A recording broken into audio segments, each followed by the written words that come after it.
Today on our 2013 Ford Transit Connect, we're going to be taking a look at and showing you how to install the CURT Class 3 Trailer Hitch Receiver, part number 13076. This is what our hitch looks like when it's installed. As you can see, the cross tube is visible and your receiver tube is going to stick out just a little bit. Now that can be an advantage because it allows you a step if you need to get some on and off your roof. Now, this is going to be a Class 3.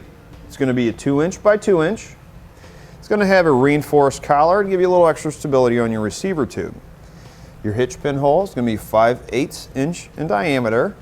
It's going to have ring style safety chain loops. You can see it gives you plenty of room for different size safety chain hooks. This is a very nice sturdy hitch. As you can see, the welds are nice and thick. Nice black powder coat finish to resist any corrosion. It's going to have a 350-pound max tongue weight, which is the downward pressure on the inside of the receiver tube.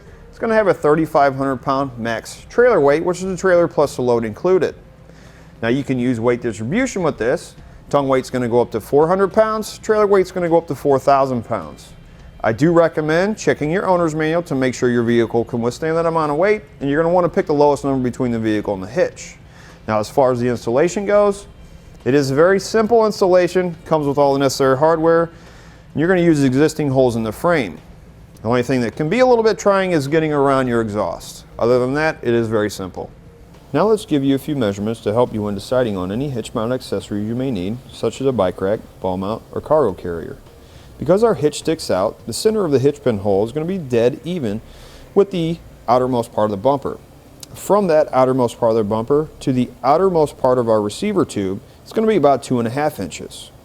From the ground to the top innermost part of the receiver tube is about 12.5 inches. Now let's show you how to get this installed. One quick note before we start our installation is you want to make sure you remove your spare tire. On our passenger side, you'll see wire loom with a wire running through it. We need to take a flathead screwdriver or a trim panel tool. We need to pop that off. Let that hang like that for now. Over here on the driver's side, we're going to be removing this wire loom also. That's to give us a little extra room when we put our hitch into place. Then what we need to do is we need to clean out our holes where our hardware is going to be mounted to our frame. So we'll take some lubricant, spray lubricant, spray it in the hole, and then a nylon toothbrush. You want to make sure the threads are cleaned good so we don't have any cross threading when we put our hardware in.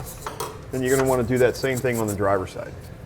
Then once you get your holes cleaned out, if you take one of your bolts in your hardware kit, you want to be able to hand thread it in. This is going to tell you if you need to clean it out any further. Next thing we need to do is we need to lower our exhaust.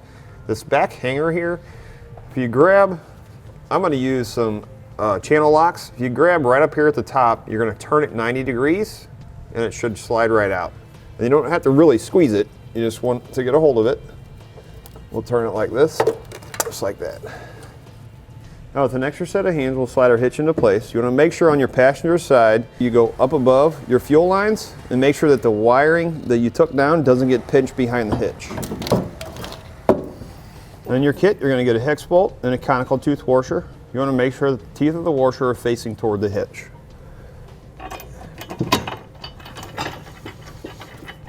One thing to keep in mind, this part of the hitch has to go over top of the exhaust on your driver's side. So once you get your passenger side up above your fuel rails, you're going to kind of wedge this down just a little bit, pull down on your exhaust, and slide it over the top of it. Now we're going to take a 19mm socket and a swivel and tighten up our hardware.